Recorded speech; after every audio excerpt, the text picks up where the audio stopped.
I woke up after a lab explosion thinking I had just escaped death. But the truth was worse. I'd received a liver transplant, and my adoptive family had arranged all of it. I heard my adoptive mother whisper in the night, "Next time, it's her heart." My blood ran cold. Not from fear, but because I finally understood. I was never their daughter. I was a living organ vault raised like prey, waiting for the day they'd carve me open. If you think this is just another ordinary family story, you're dead wrong. Subscribe now so you won't miss more haunting storytelling films from us. The first thing Naomi Rivers felt was the sterile sting of antiseptic. It clung to her throat, sharp and acidic, as if it had seeped into her lungs while she was unconscious. She blinked against the blinding white above her, the ceiling lights flickering in a slow, rhythmic pulse, like the steady beep echoing beside her head. Her mouth was dry. Her lips cracked when she tried to speak, but the sound that came out was barely human, thin, rasped, broken. Pain bloomed slowly then all at once. Her side burned a deep internal ache like something had been scooped out and crudely sewn back in. Every breath scraped her ribs raw. She instinctively tried to move an arm, a hand, anything, but her limbs felt like wet sandbags. Her fingers trembled, barely twitching. She wasn't dead. That was the first clear thought. She hadn't died in the explosion. Explosion. That word slammed into her chest, and with it came noise flashes. Memories breaking the surface like shards of glass in water. There was heat, a roar, a scream she couldn't place as her own, metal collapsing, then darkness, and silence. So much silence. She forced her eyes open again, wider this time, struggling to orient herself. The room was cold, not emotionally, physically cold, like the kind of chill that seeps through your hospital gown and into your bones. Machines surrounded her. One beeped, one pulsed. Another hissed with the rise and fall of air being pushed into her body. She wasn't intubated, but something told her that had changed recently. A nurse entered. Tall, thin, robotic. Her eyes flicked briefly to Naomi. No recognition, no warmth, and then to the clipboard in her hand. "Oh, she's awake," she said flatly, as if noting a light bulb had just turned on. "Can you hear me?" the nurse asked, approaching the bed. Naomi nodded weakly. Her neck throbbed with the effort. The nurse leaned in, voice just above a whisper clinical. "You're at St. Albans Medical. You've been here for 9 days. There was an accident. A lab explosion on campus." The words didn't make sense at first. 9 days. That long. "You underwent emergency surgery," the nurse continued, eyes flicking to the monitor. "Your liver was severely damaged. We had to perform a partial graft. You received a donor section.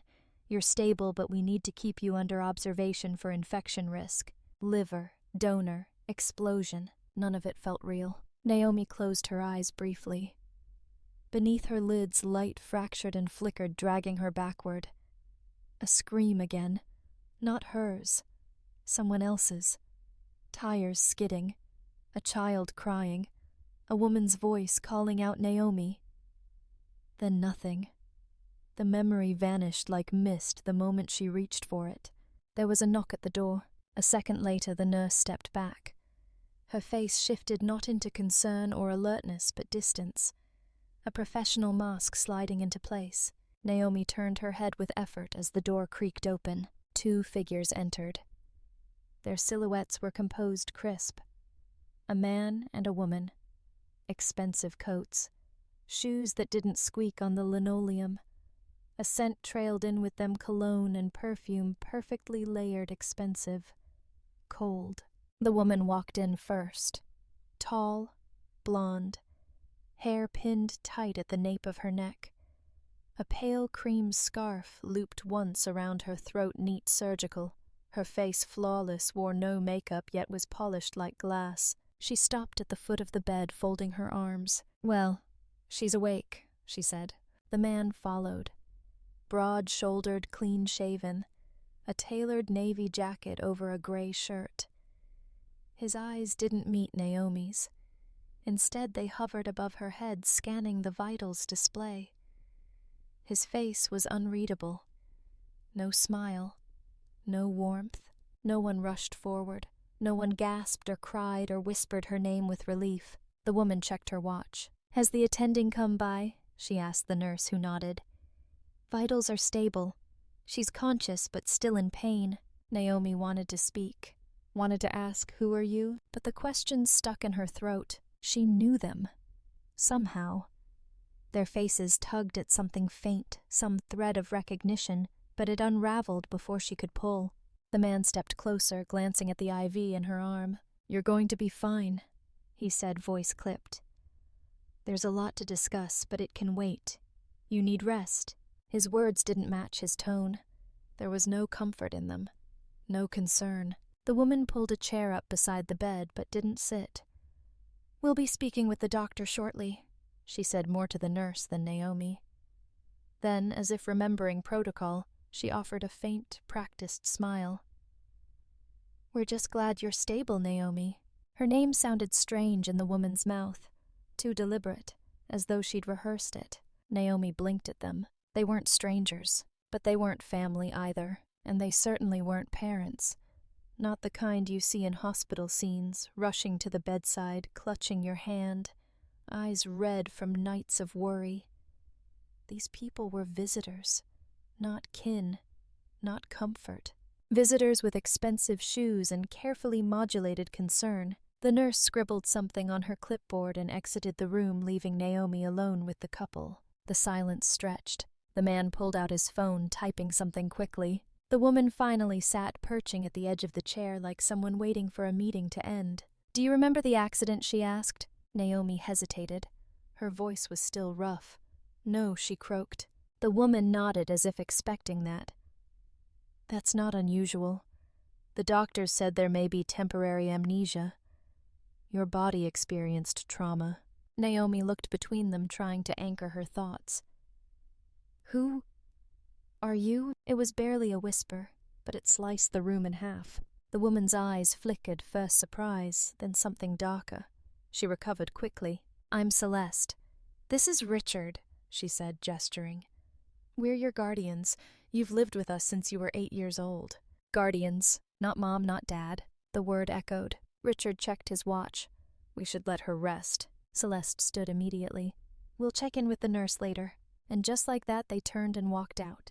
No hug, no touch, no warmth. As the door closed softly behind them, Naomi felt the air change. Colder somehow. Emptier. She lay still, staring at the ceiling, trying to stitch together pieces of herself that felt foreign. A liver transplant. A lab explosion. People who called themselves guardians. But the thing that stuck with her most wasn't the pain. Wasn't the gaps in her memory. Wasn't even the word donor.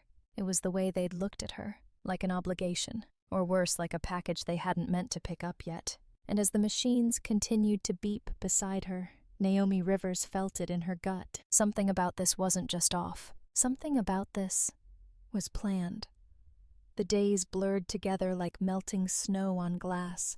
Naomi Rivers spent them half awake, half lost, drifting between the sterile light of the hospital and the fragmented shadows of memory. The pain in her side had dulled to a low, constant throb, but it wasn't the physical ache that unsettled her. It was the hollowness in her head. Like a movie reel missing keyframes, her past flickered in jagged, unreliable pieces. She remembered books, heavy, leather-bound ones, the smell of ethanol, a lecture hall, laughter, a woman's hand brushing her hair, a man yelling her name from a distance she couldn't cross. But none of it had context. Nothing settled. Each time she tried to chase the memory, it slipped like smoke between her fingers. The nurses came and went. Some with kindness, others with clinical indifference. The days stretched long and gray. Celeste and Richard, her so-called guardians, visited infrequently, always with a time limit, and always with the detached energy of people who had other, more pressing things to do. Naomi started pretending. She smiled when expected, nodded when prompted. She told them she remembered more than she did. She said her appetite was returning. She said the dizziness was better. It wasn't.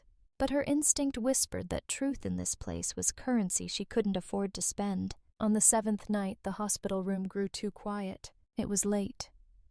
Past midnight. The corridor beyond her room was a ghost town nurses' station's dimmed, most doors closed. A thunderstorm crept in from the west, its silent lightning flickering across the windows. Naomi couldn't sleep. Something inside her was buzzing low and electric. She slipped out of bed. It hurt, but she didn't cry out. Her legs wobbled. Her knees bent strangely, but she stayed upright. Step by cautious step, she moved toward the door, clutching the IV pole like a lifeline. She didn't know what compelled her, only that lying still any longer felt like surrender. The hallway smelled like bleach and old fear. She wandered for a few minutes slowly, unsure if she was even allowed to be out of bed, let alone walking around. There were voices ahead, sharp, hushed. One of them stopped her cold. Celeste. Naomi ducked behind the corner near the staff lounge. She pressed her back to the cool wall and held her breath. "The contract is finalized," Celeste said. Her voice was clipped, businesslike. "The moment she's stable enough for discharge, we move forward." There was a pause. The voice on the other end, low male, was muffled, but Celeste's reply came loud and clear. "No, don't worry. The liver transplant was just step 1. The heart's next." Another pause. She doesn't remember a thing. Honestly, it's better this way. The confusion makes it easier to manage. Naomi's lungs forgot how to function. She leaned closer, knees shaking. "The doctors are on board," Celeste continued. "We've invested too much to back out now. This is the final piece. The payout will cover all debts. And her heart, well, that'll be the most valuable part. The girl was always meant to be an asset." Silence. Then softly, Celeste added, "Besides, she was never really one of us." Naomi's vision darkened at the edges. Her body slid slowly down the wall as her heart thundered in her chest. Her skin turned cold. The phone call ended. Footsteps clicked away down the hallway, crisp and deliberate. Naomi waited until they faded, until she could breathe again. She didn't cry, not yet. Instead, she dragged herself back to her room, every inch of her body shaking, and climbed back into bed as if she hadn't moved at all. She lay there for hours, eyes open, jaw clenched. The phrase circled in her mind over and over, "the heart's next." It wasn't metaphor. It wasn't poetic. It was literal. She wasn't a daughter. She wasn't a ward. She was a body, a vessel, a product. The realization hollowed her out. But beneath the numbness, something else stirred. Something cold. Instinct. Don't react. Don't let them know you heard. She had no idea how long they'd planned this. No idea how many lies she'd been told. But now she knew one thing with absolute clarity. If they thought she was still just the girl strapped to a hospital bed, compliant and broken, they were wrong. Naomi Rivers had been unconscious when they took her liver. They weren't going to get her heart. The next morning, when Celeste arrived with lavender tea and a clipboard, Naomi smiled. Her face was pale, but her voice was calm. "I think I'm starting to remember," she said. Celeste's hand froze mid-stir. "Oh," Naomi nodded. "Bits and pieces, sounds, faces, anything troubling." "No." Naomi tilted her head.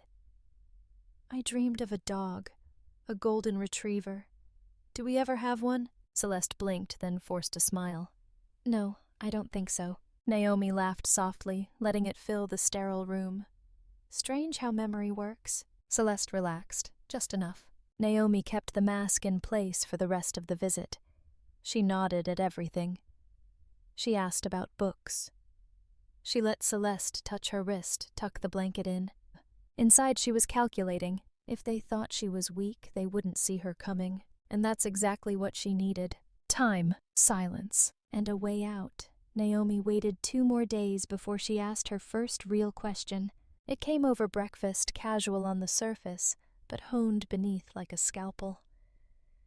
Celeste had arrived that morning with a tray of dry toast, poached eggs, and tea steeped just the way Naomi supposedly liked it 2 minutes no longer. There was something meticulous about Celeste's care. It wasn't maternal. It was curated, as if tending to Naomi was part of a brand. Naomi didn't eat much. She stirred the tea slowly, watching the swirls disappear. "Hey," she said, soft offhanded. "When did I come to live with you?" Celeste barely blinked. "You were 8, after the accident." "What kind of accident?" Celeste buttered her toast, elegant and detached. "A car crash. The records said you were the only survivor. There wasn't much to recover. They couldn't identify your biological parents." Naomi nodded. "So you adopted me?" "A beat." Celeste sipped her tea. "We became your guardians." Naomi tilted her head.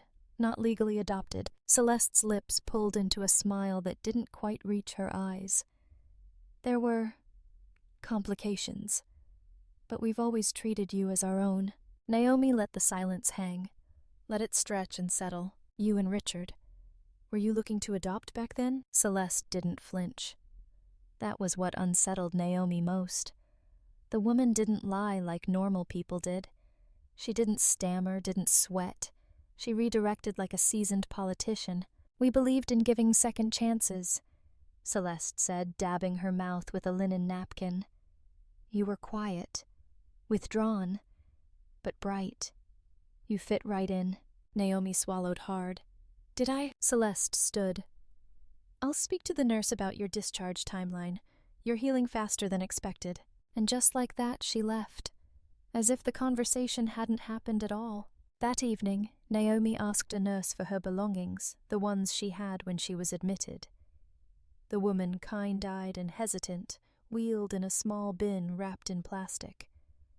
Naomi sifted through it, hoping for something, anything that might ground her. A hoodie, a cracked phone, a pair of running shoes caked in soot and dried blood, but no wallet, no ID, not even a campus card. She waited until the shift changed. Then, limping jaw tight with pain, Naomi made her way to the hospital's records desk. The clerk was young, distracted, and more importantly, didn't recognize her. Naomi leaned against the counter, voice hoarse. "Hi. I'm trying to verify my guardianship documentation. I was admitted here after an accident. My name's Naomi Rivers." The clerk blinked. "What kind of documentation?" Naomi forced a tired smile. "Anything showing who signed for my emergency surgery. Parental consent, legal guardianship, next of kin, any of that." The girl turned to her screen. Her fingers clacked quickly. She squinted. "Only name here is Celeste Rivers. Not marked as legal guardian, just listed as primary contact. There's no adoption file attached." Naomi's heart sank. "Nothing from my childhood," the girl frowned. "No, sorry. Maybe it's in a private archive. But in our system there's no verified legal tie." "No verified legal tie." She thanked the girl and returned to her room, each step slower than the last. That night sleep evaded her again, and when it came it was fractured and jagged. She dreamed of water. She dreamed of headlights cutting through fog, of being dragged from metal, blood pooling beneath her, a woman screaming, a hand holding hers too cold to be real. When she woke, the sheets were soaked in sweat. It was then she noticed the scar. It wasn't the fresh surgical one across her side, red raw angry. This was older, fainter, clean and calculated. It ran just beneath her rib cage on the opposite side, a place no mirror would catch unless she was looking. She pulled the gown up under the flickering bathroom light and ran her fingers across it. It was nearly invisible, but not to her. The skin here was different, smoother, tight. She'd been cut open before. Her breath caught in her throat, her vision tunneled. This wasn't from the recent explosion. This was from something else. Something years before. Something no one had ever told her. She sat down slowly, heart thudding in her ears. How many times, how many pieces of her had already been taken? Naomi closed her eyes and felt something rise in her chest. Not panic, not despair. Rage. a cold, coiled rage that pressed behind her ribs and filled the hollow space where trust had once lived. They'd said she was like family. They'd said she was one of their own. But there were no pictures of her in their house, no legal documents, no childhood birthday cards, no scars they could account for. Only the quiet efficiency of two people who'd always known how to take and how to cover the trail. Naomi pressed her hand over the old scar, feeling its silence, its hidden history, and she whispered aloud to no one but the mirror. "What else did you take?" The plan was reckless. Naomi knew that. But recklessness, when wrapped in desperation and stitched with silence, became survival. She waited until Friday. Fridays were always the same. Celeste left at 3:00 p.m. sharp for her Pilates class across town, then usually disappeared into the evening for drinks or dinners that didn't include Naomi. Richard, her father, if the word still had any meaning, would arrive home late around 7, straight from the hospital, always on Bluetooth, always tired. It was the one day of the week the house felt almost unguarded. Almost. Naomi didn't walk through the front door that day. She circled around the side gate. Her keys still worked, and that itself was unsettling. You don't change the locks on someone you fear. You only do that when you believe they're still under control. She slipped in through the kitchen door and listened. The house was silent. Curtains drawn.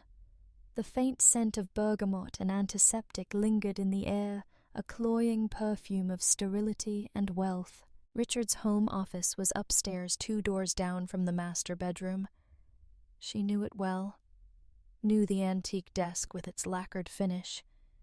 The bookshelves lined with awards and accolades. Knew the locked cabinet where he kept donor files, or what he called his private archive. What he didn't know was that Naomi still remembered the password. She had watched him enter it once when she was 16, half hidden in the hallway, his back turned. A simple code, but personal, Honey 82002, the day he and Celeste had taken her in. Not a birth date, not a wedding anniversary, just the day they'd claimed ownership. It had stuck with her ever since. Maybe because that date was the closest thing she had to a beginning. Naomi didn't go for the locked cabinet. Not yet. First she planted the device. It was small, barely the size of a paperclip. A voice recorder she'd ordered online under a fake name and had delivered to a locker at the university just before the explosion. Somehow it had survived. Buried deep in the pocket of her scorched coat when the nurses returned her belongings. She slipped it behind a stack of leather-bound policy binders on his desk. It clicked into place under the 3rd shelf, invisible unless you were looking for it. She didn't linger, didn't snoop. The longer she stayed, the higher the risk. She left through the back again unnoticed, a ghost in the house that was never hers. The next morning she returned under the guise of recovery. Celeste had picked her up from the hospital for a weekend of rest. Her tone clipped with obligatory warmth. Richard hadn't spoken much at dinner, just asked about her meds, her appetite, the scar tissue. He didn't mention the faint tremble in her hands, didn't notice how her eyes followed him more than the conversation. Later that night, while the house slept under its weightless luxury, Naomi retrieved the recorder. She didn't listen to it there. She waited. Took the device back to her hospital room, locked the bathroom door, wrapped herself in a blanket, and played it back through earbuds under the hiss of the shower. Water-covered panic. Water-covered breathing. The first 10 minutes were static chairs scraping idle muttering, and then footsteps, a door closing. Richard's voice, sharp, directed. "No, it can't wait. The cargo needs to be moved this week or we're going to lose leverage." Naomi froze. Silence. Then the rustle of paper. "She's stable, yes, but the heart rate isn't ideal. We need a clean read before extraction. No complications. I told you before this is the premium unit. The donor's young, trauma-free, educated. Clean medical history. That's what we promised." A second voice, male, British. "That's what you promised. I agreed to the timeline based on full viability." Richard again more agitated now. "You're not listening. I have political cover for another 3 days, max. After that, if the Rivers girl isn't cleared, I'll have to reshuffle the calendar." And that throws off everything in the Brazil shipment. Naomi's mouth went dry. The Rivers girl. Not Naomi, not my daughter, just product. A shift in the recording. A sigh. Ice clinking in a glass. I can't keep pushing the board, Richard said, tired now. These aren't lab rats, they're live assets. And the media attention is ramping up. If any of this leaks, we're not just losing licenses. We're looking at criminal exposure. A pause. Then, this is the last one. After this, I'm out. You'll get your delivery. The girl will disappear like the rest. Click. Naomi pulled the earbuds out and sat still in the bathroom, steam her heart pounding like thunder inside a coffin. Delivery, cargo, shipment. She was being packaged for departure. She thought of the scar again. The old one. How long ago had they started carving her up? How many pieces of her had already been sold, had already left the country? She didn't know who the British man was, didn't know what Brazil meant. But she knew one thing with bone certainty. They weren't done. She was the final unit, the premium one, the last shipment before Richard bowed out. He was exiting the business, on her blood. Naomi curled her knees to her chest, shaking under the whirring bathroom fan, and for the first time since waking in that hospital, she let herself break, but not loudly, not desperately, quietly, strategically, like a soldier retreating only far enough to reload. She wasn't safe, not yet, but now she was listening. Now she was watching. The night Naomi returned to the hospital, she did so wearing a hoodie 2 sizes too big, a surgical mask, and gloves she stole from the janitor's closet. She didn't enter through the main lobby. Too many lights, too many eyes.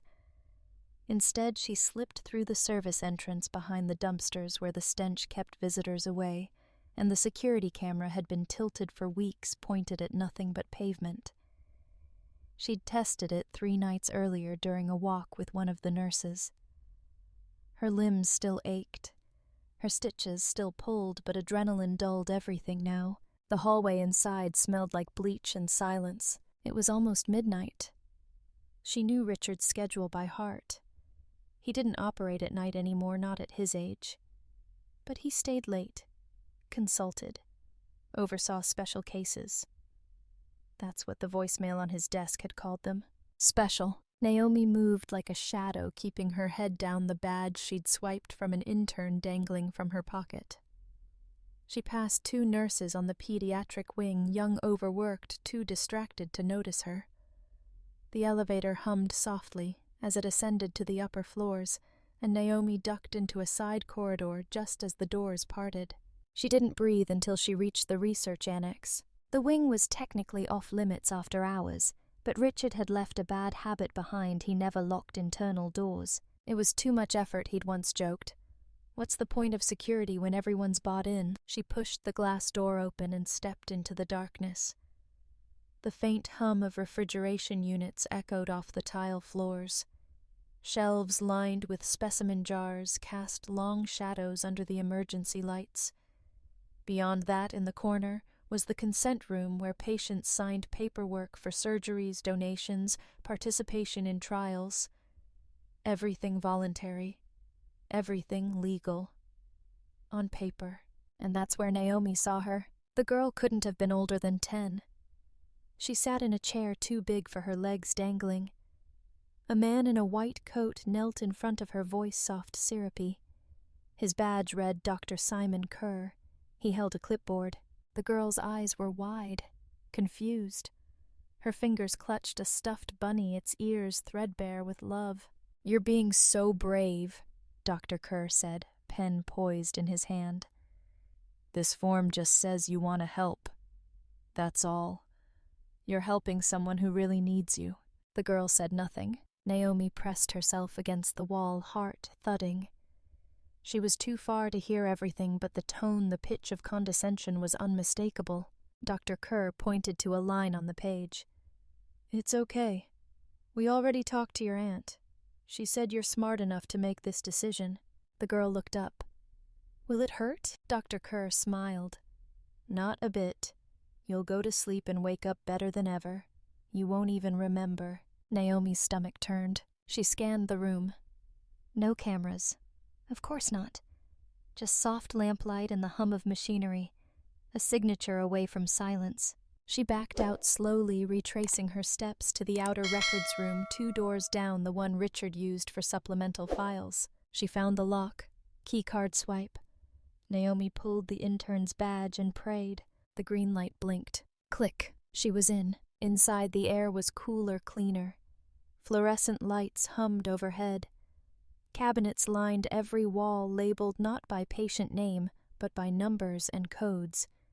She moved fast. Section G, donor profiles. Drawer 4. Her fingers shook as she opened it. There were files inside.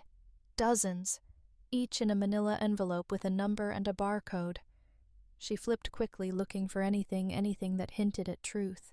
Then she saw it. NR 0802-2003. Her initials, her supposed intake date. Naomi pulled the file and opened it. Inside was a form. Age 8. Blood type AB. Medical history unremarkable. No allergies. No behavioral issues. IQ 134. Parental status unverified.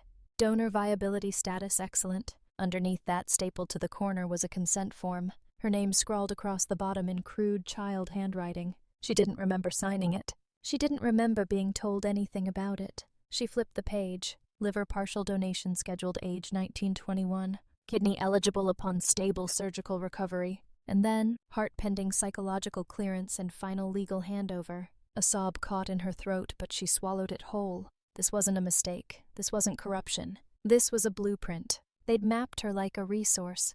Not a girl, not a daughter, a body. Naomi took pictures of every page. Hands shaking, breath shallow. She shoved the file back exactly where it was closed the drawer and stepped out into the hallway.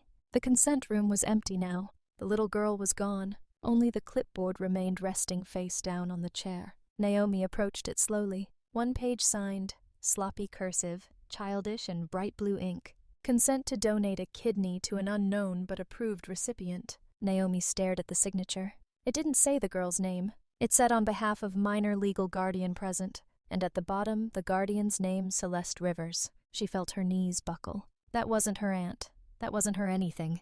It was Celeste. And she'd done this before. Naomi left the hospital before the rage could blind her. Because now she didn't just have a truth. She had proof. It took Naomi 3 days to find the right person. You don't just walk into the Department of Records and ask about your past without raising questions. She needed someone quiet. Someone smart enough to understand what silence was worth. And someone old enough to remember the way the system used to work when paper was still king and gaps in the archive were more than clerical errors.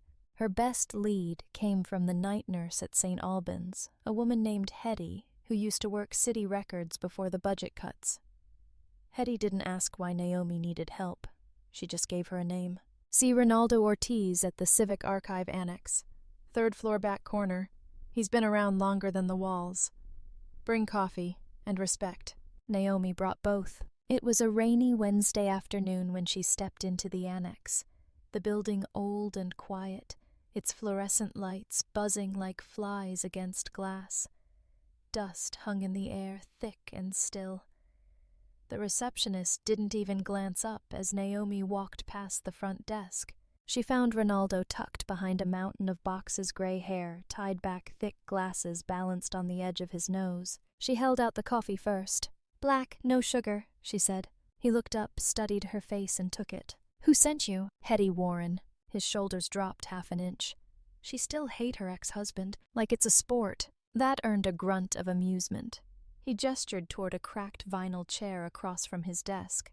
Naomi sat. "I'm trying to find my adoption records," she said. "I've hit walls everywhere else." Ronaldo's eyes narrowed. "Not suspicious, curious. Name, Naomi Rivers." He typed slowly, deliberately, like a man who still didn't trust the system he served. Date of birth, August 2nd, 2003. Click, click, pause, more clicks. "No match," he said. "Try another variation." Naomi hesitated. "Maybe I wasn't adopted formally. Can you check for any guardianship records tied to Celeste or Richard Rivers around 2003 to 2005? More typing. He frowned. Plenty of activity, but nothing with your name, not even a foster filing. Naomi's mouth went dry. Are you sure? Ronaldo swiveled the monitor to show her. There were entries, donor forms, foundation registrations, tax exemptions, but not one legal document connecting her to them. Legally, Naomi Rivers didn't exist in their world. She was never their daughter, never their ward. Just inventory. Is there any way to find out where I came from before she asked, her voice barely steady? Ronaldo paused. There's something you should see. He disappeared into a back room and returned 10 minutes later with a box labeled Local Incident Archives 2008. He pulled out a folder. Car accident. October 2008. Out on 74th and Fox Hollow. Vehicle flipped into a ravine. One confirmed fatality, mother. No confirmed identity on the child in the back seat. Search team found the remains of a booster seat blood matching juvenile markers, but no body. He opened the folder and revealed a grainy black and white photo. It showed twisted metal. A single bloody shoe. A child's drawing crumpled and half-burned, and next to it, a picture taken days before low-resolution, pixelated from a family roadside attraction. A woman holding the hand of a small girl no older than 5. The woman's face had been confirmed via dental records. Her name was Clara Olin. No next of kin, no surviving relatives. The little girl's face was obscured by shadow blurry caught in motion, but her profile was visible. The curve of the cheek, the wild curl of hair that refused to stay pulled back, the tilt of the chin. Naomi leaned closer. The girl was wearing a bracelet, worn on the right wrist, a thin silver chain with a heart charm. Naomi's breath caught. Her grandmother's bracelet. She still wore it. Every day. Had never questioned where it came from. Ronaldo didn't speak, he didn't have to. Naomi sat frozen, staring at a version of herself that shouldn't have existed. I think that's me, she said finally. Ronaldo nodded quiet. You weren't adopted. You were taken. A silence fell heavy between them. You want a copy of this? Yes. He stood. You'll need it. Naomi left with a file folder tucked under her coat and the storm inside her roaring louder than the one pounding the streets. She'd asked for truth. She'd gotten it. The little girl in the photo had vanished from a crash. And somewhere in the weeks that followed, Celeste and Richard Rivers had found a child no one was looking for. No one had come to claim her, so they had, and built her future with blood and paper. Naomi pressed her hand over her chest as she walked down the courthouse steps. She wasn't Naomi Rivers. She was the ghost of a girl buried in silence, but she was done being buried. She was going to rise, and this time they were going to see her coming. Naomi sat alone in the hospital chapel. The light from the stained glass window fractured across her skin in reds and blues that felt more like bruises than blessings. She hadn't meant to end up here. She'd wandered the halls for hours, her file tucked beneath her sweatshirt, the bracelet on her wrist suddenly heavier, tighter. Her breath came short, chest clenching with every beat of a heart she no longer felt was hers. Run or stay? It was a question that gripped her every moment she was alone.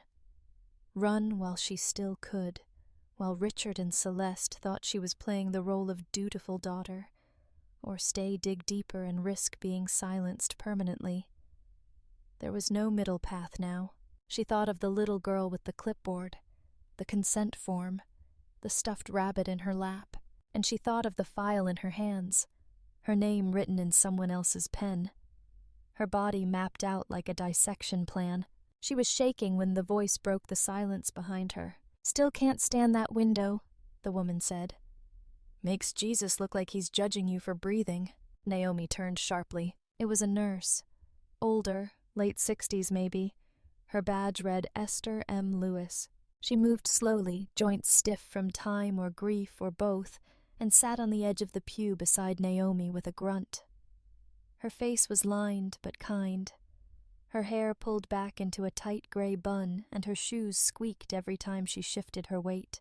I remember you, she said simply. Naomi blinked. You do? Esther nodded. Of course. You had that fire in your eyes even when you were half the size you are now. Didn't like naps, liked puzzles, and you used to steal oranges from the nurse's lounge fridge. Naomi swallowed. When, before the Rivers, Esther said, watching her carefully now. You don't remember. Naomi's pulse surged. You knew me before they took me in. Esther's eyes didn't leave hers. I was stationed at Grace Haven, the children's shelter. You were there for nearly 3 years. Quiet little thing. Wouldn't let anyone brush your hair. Bit one of the doctors when they tried to draw blood. I liked you immediately. Naomi's throat tightened. Grace Haven. Esther nodded. Until one day a private couple came in. Real polished, flashy donors. Said they wanted to adopt through discretion. Pulled strings. Said your file was misclassified, that they were your pre-arranged family. And just like that, you were gone. I asked questions. Got told to keep my job or lose it. Naomi's world tilted. Grace Haven. 3 years. Lost years. The fog in her childhood wasn't accidental, it was engineered. You were never theirs, honey, Esther said softly. They just took you when no one else was looking. Naomi clutched the bracelet at her wrist. Her breath caught. Why didn't you come forward? She asked, barely a whisper. Because back then I didn't have proof. Just instinct. And people like the Rivers, people with that kind of money connections. They don't lose unless someone's willing to burn everything to the ground. Naomi stared at her. Do you think I should run? Esther looked away toward the stained glass again. I think you already know what they're capable of. And you're still here. That says more than any advice I could give. Silence passed between them, thick, steady. Esther stood slowly. I'm not saying be reckless, sweetheart. I'm saying don't vanish if you can still leave a mark. She reached into her pocket and pulled out a small key on a blue tag. Locker 108, staff hallway. There's a box in there. Things they tried to toss years ago. I saved it. Don't know why. Maybe I was waiting for you to come back. She pressed the key into Naomi's palm. Just promise me one thing. Naomi looked up. Whatever you do, don't let them tell your story for you. And then she was gone. Naomi sat alone again, the key clenched tight in her fist. Her hands trembled, but not with fear. With decision. She wouldn't run. Not yet. Not until she finished what they started. The man on the other end of the call sounded tired. Not bored, not dismissive. Just like someone who'd stopped hoping for justice a long time ago. This is Daniel Cray, he said. If you're trying to sell me another fake donor list, don't bother. I've seen more Photoshop than a modeling agency. Naomi's hand gripped the burner phone tighter. She stood in the back stairwell of St. Albans, 1 floor above the pediatric ward where the walls smelled like lemon disinfectant and silence. I'm not selling anything, she said. But I know what they're doing. I've seen it. A beat of silence. How'd you get this number? Esther Lewis, she replied. She said you'd listen. Another pause. Longer this time. What's your name? Naomi Rivers. That was a risk, using the name they gave her. But Daniel would need a breadcrumb trail, not an anonymous whisper. I've read your work, she added. Tacoma Free Press. Veins of Gold, the feature on the Guatemala case. You traced the donor network to that fake health NGO. You found the offshore licenses. Daniel let out a breath. That was 5 years ago. But it was real, and no one else reported it. He didn't deny it. Where are you? He asked. Near St. Albans. You still in their custody? Naomi hesitated. Not officially, but yes, sort of. You need to get out of there. Tonight. I can't, not yet. Why? Because I don't have enough. Daniel's voice dropped. You've already risked contact. You're probably being watched. What more do you think you can get? I know where he keeps the primary data. My father, Richard Rivers. He has a private archive. Physical files, digital backups. He never shares access. Daniel went quiet again. When he spoke, his tone was different, measured. You get me. Something verifiable. Internal documents, patient records, real consent forms, anything that connects living donors to illegal transfers or death certificates.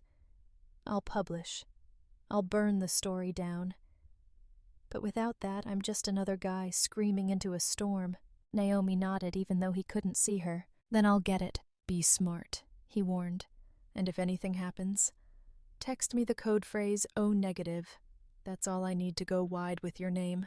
The call ended. Naomi returned to the Rivers estate that night under the same false pretense she'd used before weekend rest supervised recovery. Celeste left early, claiming a donor gala. Richard was due back by 9:00 p.m. That gave her a 2-hour window. She waited until the house went quiet. Waited until the motion sensor lights stopped flickering. Then she slipped into Richard's study and used the same code she'd memorized all those years ago. The safe clicked open. Inside 2 leather-bound ledgers, a portable hard drive, and a velvet pouch. She started with the ledger. Her fingers shook as she flipped through it. Names, ages, blood types, dates, organ codes, matching numbers, foreign agencies, notes like discreet removal required and guardian signed off falsified. She found her own initials on page 17. NR viability status high. She snapped photos of everything, then plugged the hard drive into her laptop. A password prompt appeared. She hesitated, then typed it Clara 2003, her birth name. The year of the accident. The screen blinked and opened. Folders nested inside each other. Donors. Cleared. Pending viability. Abandoned cases. Financial reports. She started copying everything. Her laptop fan whirred louder, the progress bar crawling.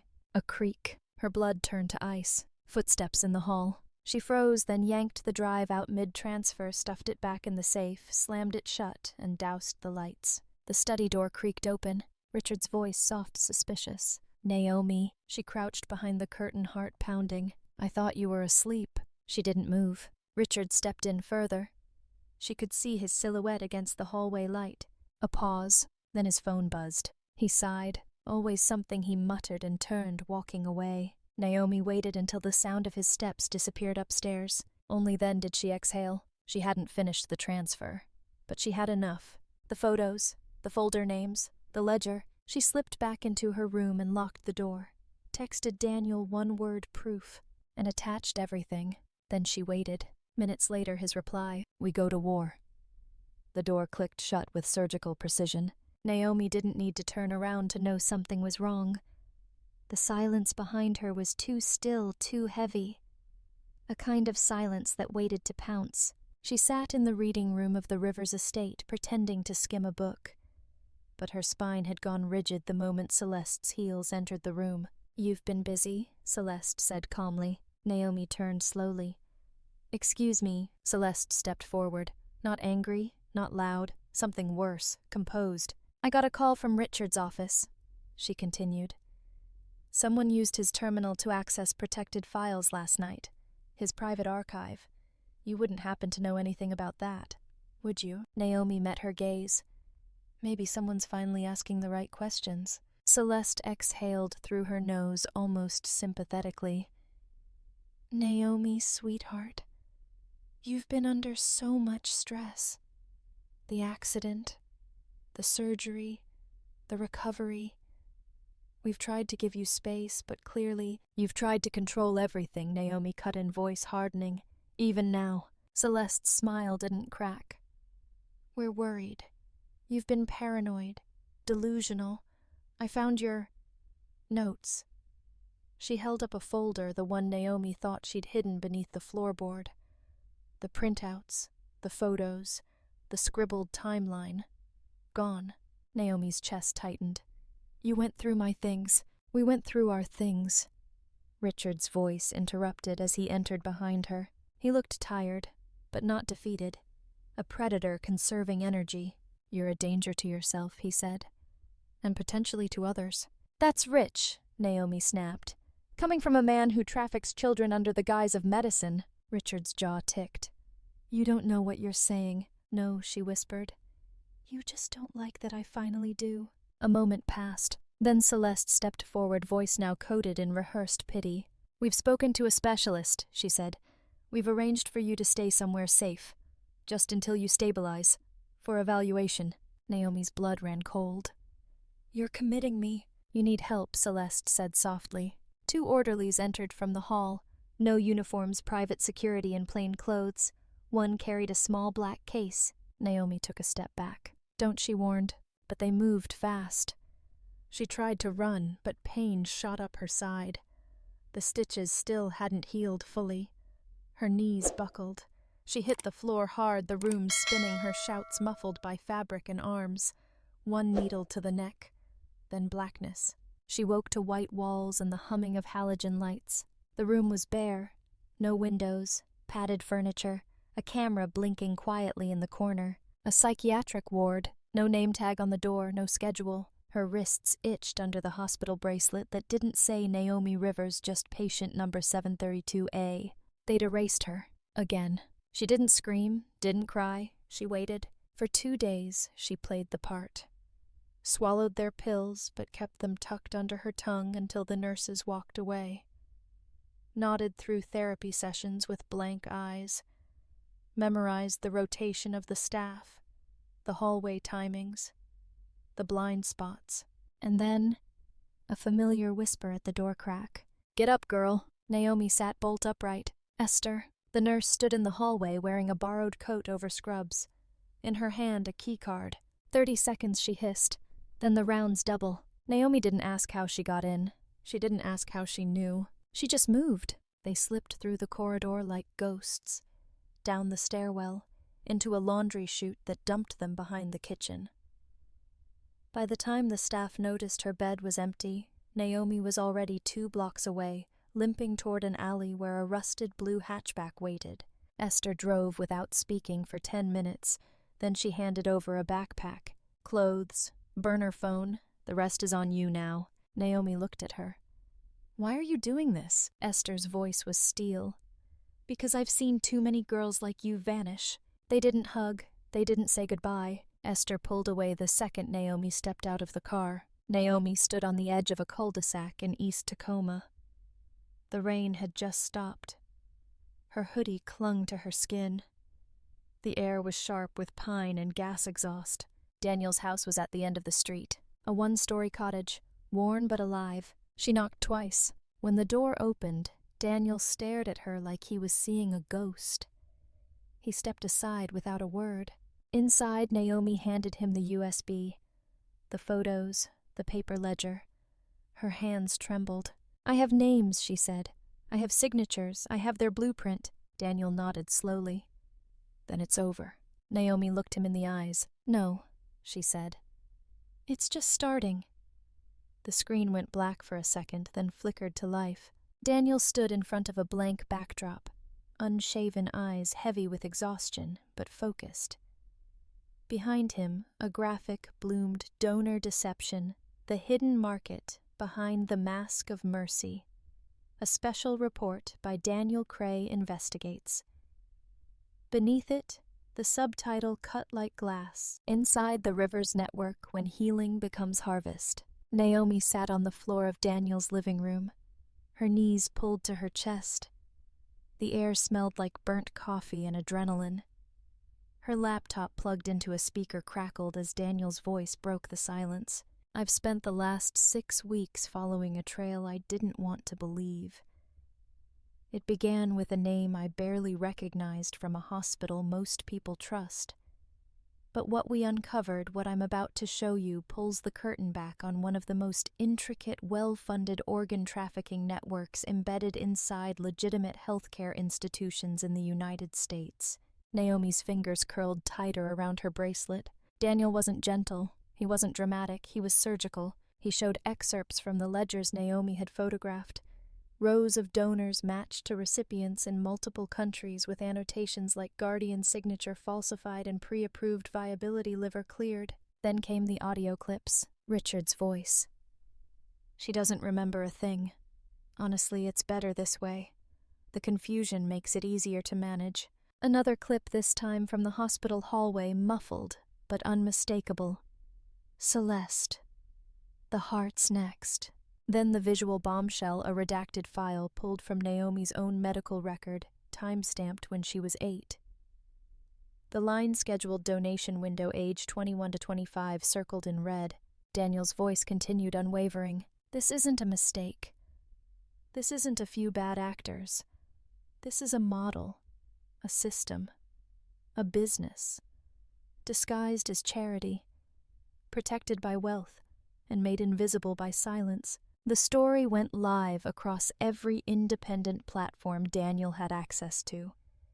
It spread like gasoline on fire, picked up within hours by watchdog outlets, reblogged by anonymous whistleblower accounts, clipped and reshared across encrypted forums and social platforms. By sunrise, it was everywhere. Rivers' harvest trended within 4 hours. By the 6th, protesters stood outside St. Albans holding signs that read, "Who else did you cut? And my body, not your currency." The hospital tried to issue a press release by mid-morning. It was dry, cold, corporate. "We are aware of the recent allegations made by independent journalist Daniel Cray. St. Albans Medical maintains its commitment to ethical donor practices and is cooperating fully with local authorities. We caution the public against engaging with unverified claims at this time." But it wasn't enough. It was never going to be enough. By noon, the Department of Health announced a formal investigation. That same afternoon, 2 board members at the Rivers Foundation resigned, and by evening the state's Attorney General gave a press conference. His face was grave as he held up one of the printed donor ledgers Naomi had unearthed. "This document," he said, "if authenticated, suggests years, possibly decades of fraudulent organ procurement conducted under the umbrella of philanthropy." Inside their gated estate, Celeste and Richard Rivers were already preparing their defense. They moved quickly. Contacts called in. Lawyers summoned, PR crisis managers brought into the fold. In their first public statement delivered through a polished spokesperson, they struck hard. "These baseless claims are the result of a disturbed young woman's trauma and confusion. Naomi Rivers, whom we raised out of compassion, has recently suffered severe mental health regression following a laboratory accident and extended hospitalization. Her delusions have been exploited by reckless media. We remain committed to transparency and welcome any investigation, but we will not allow our life's work to be tarnished by lies." Naomi watched the statement live from Daniel's office. Her hands didn't tremble. Her eyes didn't blink. Delusional, broken, unstable. They weren't just denying the truth. They were erasing her again. Same playbook, Daniel muttered beside her. "Attack the accuser. Control the narrative," Naomi spoke quietly. "They're trying to make me the anomaly, not the evidence." Daniel looked at her. "Then we give them more evidence." Already whistleblowers were reaching out nurses, clerical staff, even former patients. People who had stayed quiet out of fear. Some had seen signatures vanish. Others had watched patients sedated after questionable surgeries. Some had seen the word guardian forged in elegant, rehearsed handwriting. A nurse from Grace Haven sent a photo an old intake sheet partially burned but still legible. Name Clara Olin. Age 5. Status no family located. Not suitable for long-term placement. Naomi stared at the name. Not Naomi Rivers. Clara. Her name. Proof of who she had been before they'd turned her into something to be harvested. Daniel placed a hand on her shoulder. "They're fighting the truth with polished fiction. But fiction breaks when real people start speaking." Naomi nodded. "I'm ready," she said, and this time she wasn't whispering. The arrest warrant dropped at dawn. Naomi saw her own face plastered across news banners and crime alerts like she was a fugitive. A blurry hospital security cam still. Eyes half closed, hair tied back, lips pressed tight. The headline screamed across the bottom, "Woman wanted for data theft from St. Albans Medical, alleged hacker tied to organ scandal." And under it in smaller text, "Suspect may be emotionally unstable. Approach with caution." They didn't waste time. The Rivers family had activated their machine. Lawyers flooded local stations with interviews. Calm, grave men in expensive suits talking about Naomi's history of erratic behavior, her disassociation following trauma, the security breach at the hospital. Words crafted not to reveal truth, but to bury it in clinical fog. She was no longer the victim. She was the problem. Daniel's phone lit up all morning with threats, legal notices, anonymous burner calls, encrypted messages, warning him to back off. One arrived without a return address, just a single sentence typed in block letters. "Next time we won't miss your dog." Daniel's apartment suddenly felt too small, too exposed, the windows too open. By noon, he had packed a single duffel and left for an off-grid cabin outside of Olympia. He didn't ask Naomi to come. He knew she wouldn't. "You still have time to disappear," he told her. "New name, new city. You've got everything you need." Naomi shook her head. "They turned me into a ghost once.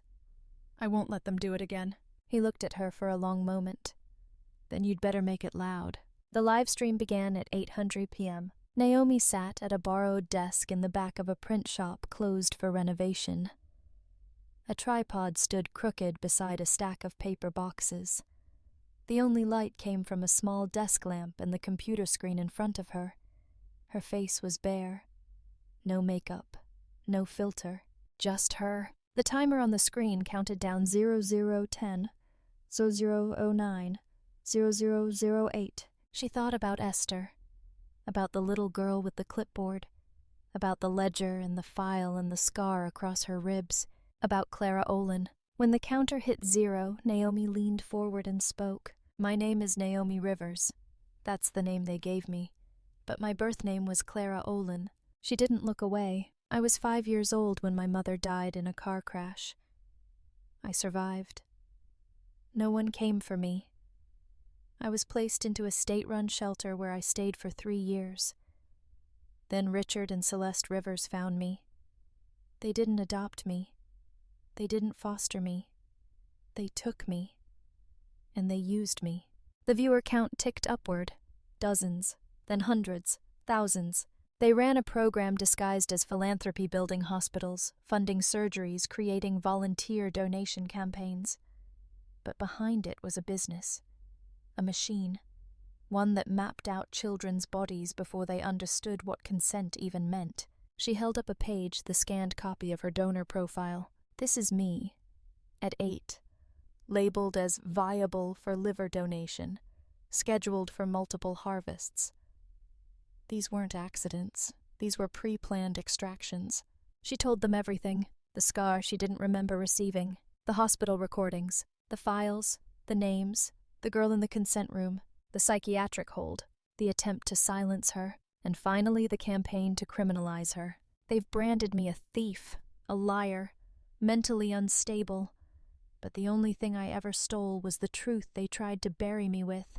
She looked into the camera, her eyes unwavering. "You might think I'm just one girl, one broken survivor yelling into the noise. But I'm not the only one. There are dozens of files like mine. And if you're watching this, you need to ask yourself how many more of us are there." The viewer count passed 50,000. "Don't let them make me disappear again." She ended the stream with a single sentence. "They built their empire on silence. I won't give them mine." The clip spread within minutes. Major outlets picked it up. Independent journalists mirrored the stream across platforms before takedown notices could arrive. Her voice was out. Her face, unfiltered and unflinching, became a symbol not of scandal but of survival. And for the first time, Naomi wasn't running. She was standing exactly where they could see her and daring them to blink. The moment came 15 minutes into the live stream. Naomi leaned forward, her eyes unreadable, her voice low and steady. "There's one more thing," she said. "A voice you need to hear, not mine." She reached off screen, picked up a small speaker, and pressed play. The sound quality wasn't perfect. It was clipped at the edges, distorted by distance, but the voice was unmistakable. Elegant, sharp. Every syllable like porcelain with a crack running through the center. "Celeste Rivers. The contract is finalized. The heart's next." There was a pause, a shuffle of paper, then a second sentence even colder. "She doesn't know yet, but that's the beauty of it. She was always meant to be an asset." The chat exploded. Thousands of users live from every corner of the internet began typing in furious bursts. Caps lock on. Language raw and righteous. The platform couldn't keep up. Naomi said nothing. She let the recording speak for itself. She didn't need to twist it, didn't need to explain. All she did was hold up the truth and shine a light on it. Because monsters don't vanish in fire. They vanish when you name them out loud. By the time the audio clip ended, the viewer count had tripled.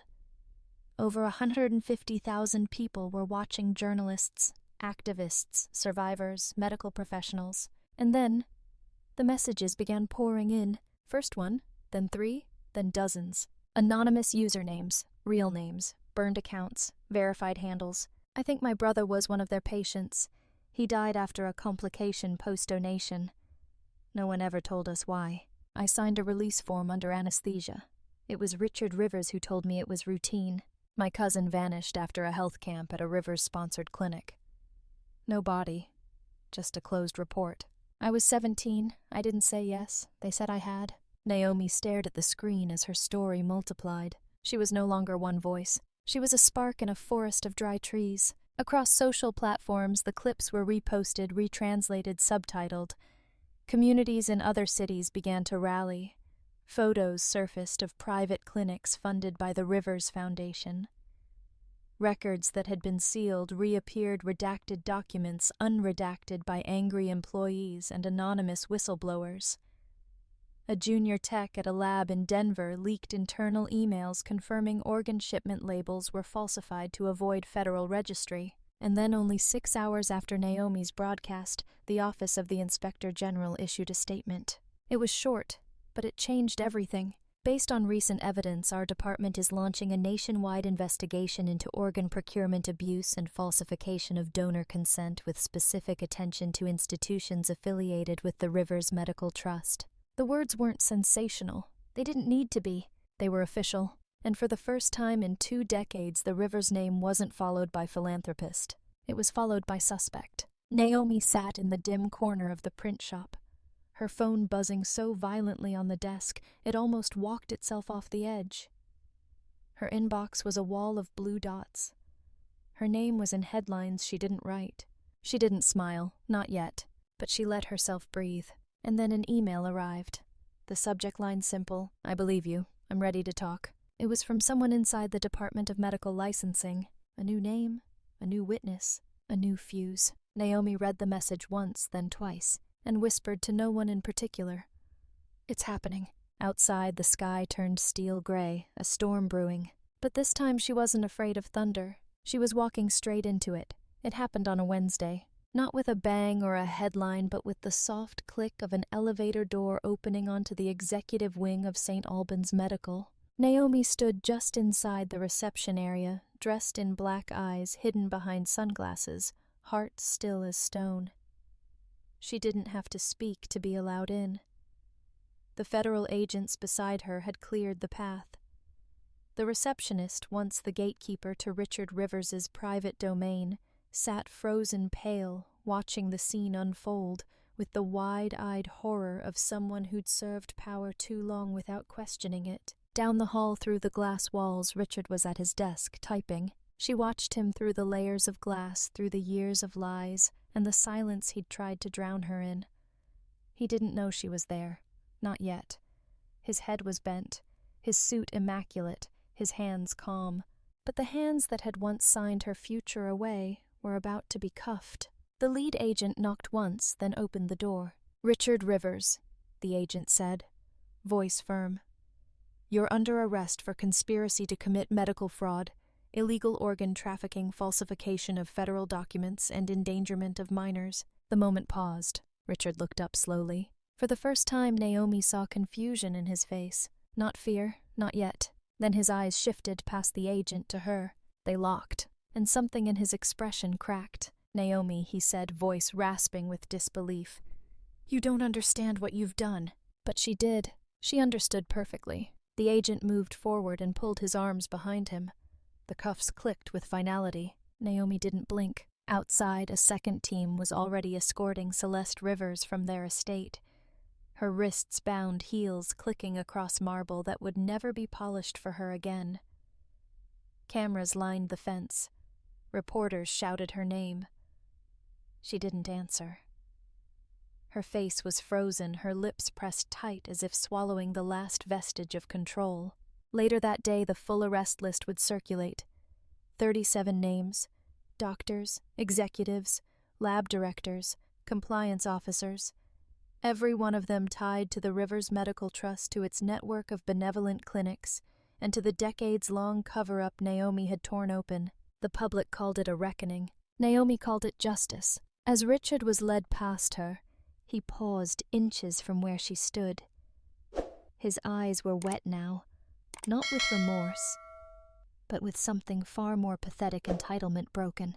"I gave you everything," he whispered. "You had a future." Naomi leaned close. "You sold mine," she replied, "and now I'm taking it back." He didn't respond. They pulled him forward. As he disappeared into the elevator, Naomi turned her gaze toward the city skyline beyond the glass. It looked different now. Not cleaner, not safer, but real. A skyline no longer owned by monsters. A city that had finally begun to wake up.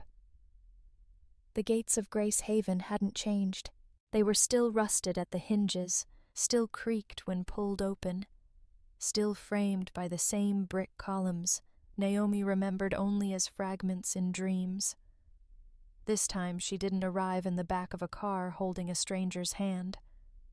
She walked in on her own. The building stood like a scar-weathered quiet watching. The woman at the front desk had kind eyes and a clipped voice. She didn't recognize Naomi, not at first. But when Naomi gave her name, the original one, the name buried in redacted files and burned records, the woman paused. "Clara Olin," she repeated. Naomi nodded. A flicker of understanding crossed the woman's face. One moment she said softly, then disappeared down a hallway with records that predated the digital age. Naomi stood in the lobby staring at the mural above the fireplace. It was faded now, children playing in a field under a painted sky. Somewhere in the swirl of colors, she saw herself. A small, uncertain blur in the corner, never quite in the frame. When the woman returned, she held a file in her hands. Not thick, not clean, taped at the spine. The label read Olin Clara in faded marker. But that wasn't what made Naomi's breath catch. It was the envelope, tucked inside the file, yellowed, edges curled. On the front, in delicate handwriting, it read, "For Clara, if she ever comes back." Naomi's hands shook as she took it. She didn't ask for privacy. The woman already stepped away. She sat in a chair near the window. Light pooled across her knees. The sounds of children echoed faintly from the courtyard beyond the glass. She opened the envelope. Inside was a single sheet of lined paper folded twice. The ink had faded, but the words were still there. "My dearest Clara, if you're reading this, it means you survived. It means you made it past the worst. And even if I'm not there with you, I need you to know I never stopped fighting for you. The night of the accident, we weren't just going to the store. We were running. I had found out what they wanted, what they planned to do. I couldn't let them have you. I packed our things. I took the money. I told no one. But they were faster. I don't know if I made it far enough. I don't know if they finished what they started. But I want you to know you were never a mistake. You were never a burden. You are my daughter, my light, my reason. If you ever doubt your worth, remember this. You were worth saving, and I would do it again, with every heartbeat." "Mom." Naomi didn't feel the tears until they hit her hands. She folded forward the letter pressed to her chest, as though holding it tightly enough could bring her mother back. As though the years of silence could collapse into this single sacred truth. She hadn't been abandoned. She'd been protected, at a cost her mother never got to explain. And now Naomi finally understood what it meant to live for something more than survival. She wasn't the girl who had been used.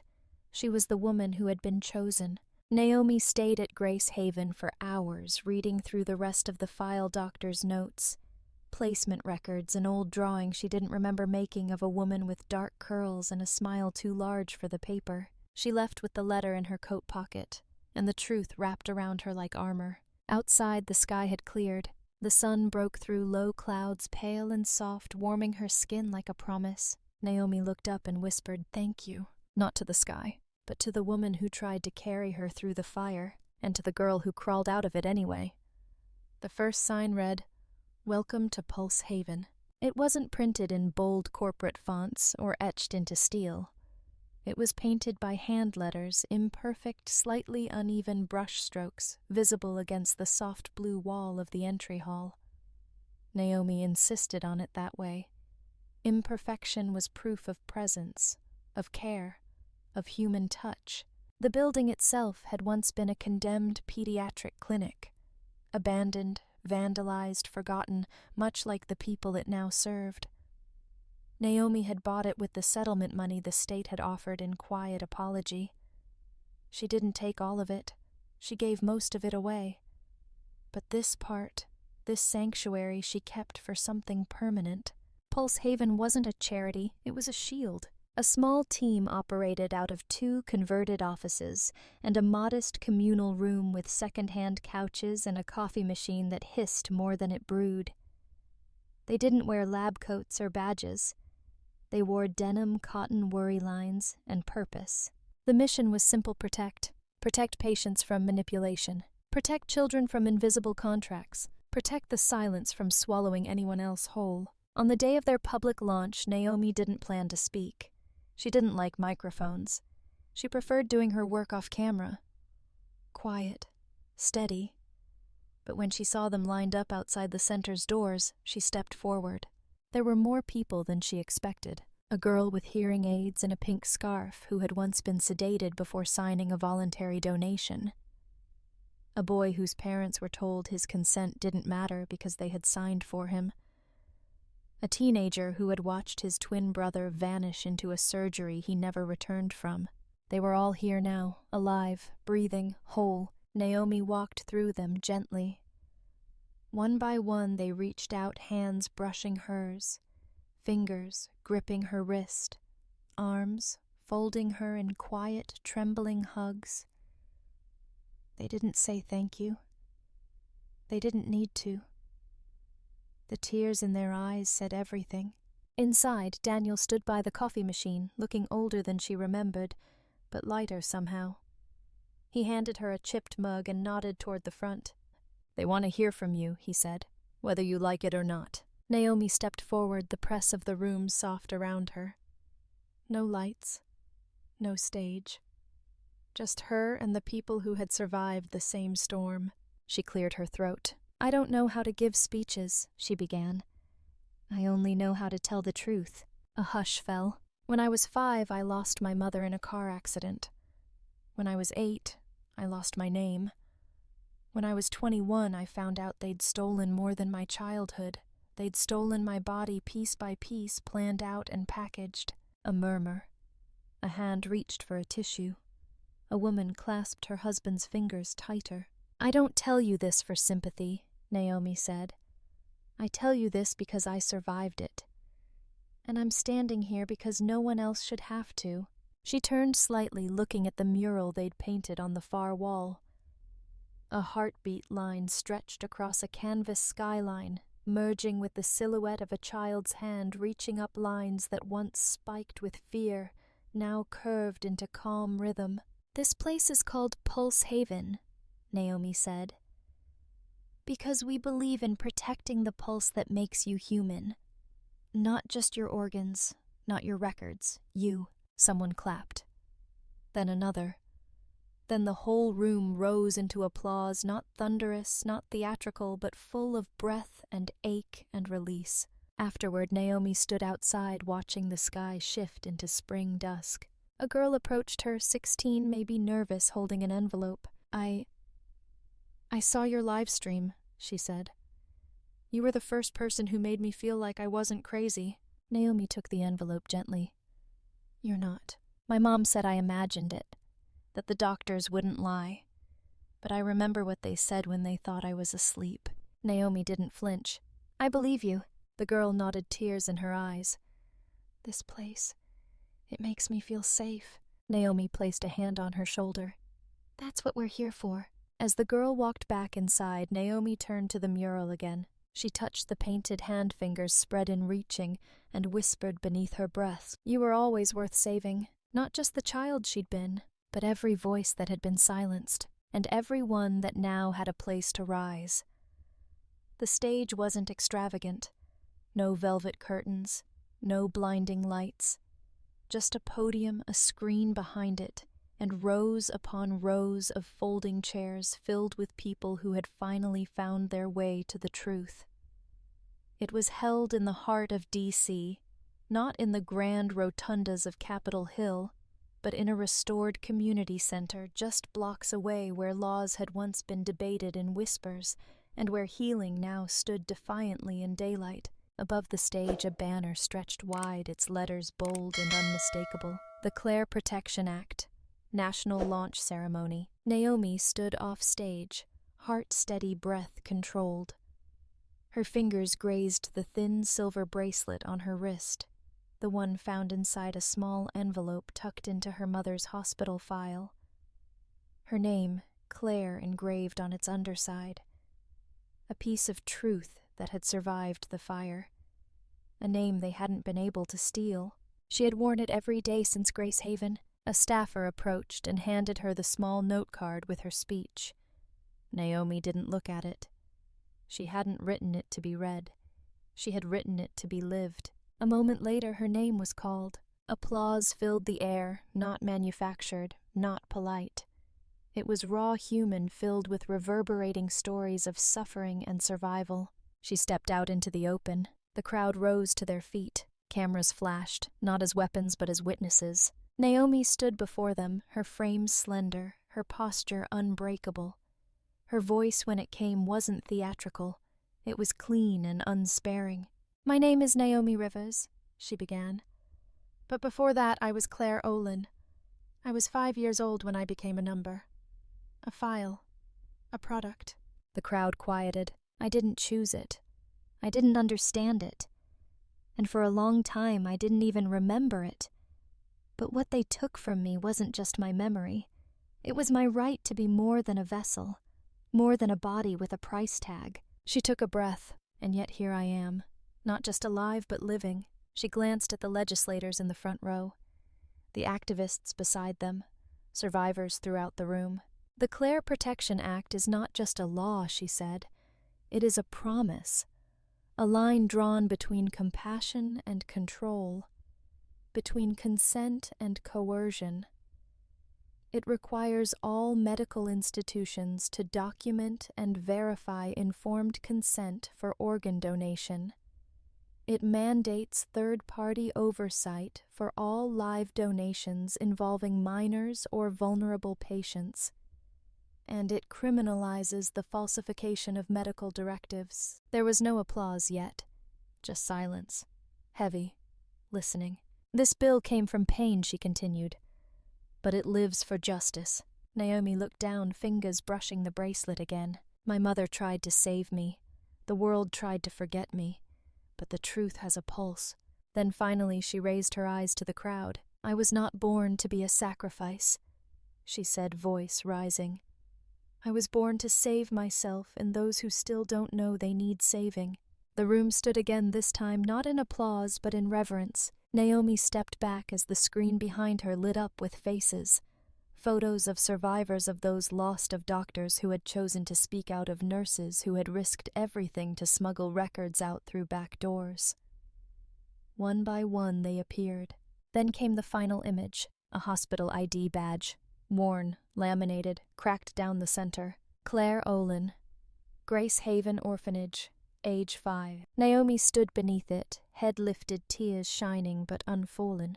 In that moment her past didn't haunt her. It crowned her. After the ceremony, people lined up to speak with her. Some hugged her. Some simply touched her hand. Some said nothing at all, only cried and nodded and walked away changed. Daniel found her near the back exit where the sun filtered through a skylight onto the marble floor. "You did it," he said. Naomi shook her head. "We did it." He smiled. "You think she'd be proud?" he asked. Naomi didn't hesitate. "She'd be furious they ever tried to stop me," she said, then smiled back. "But yeah, I think she'd be proud." They stepped outside together into the roar of a world that finally saw her, not as a file, not as a victim, but as the voice that ended the silence. And as Naomi walked into that light, she didn't feel like she was escaping the fire anymore. She felt like she'd become the match,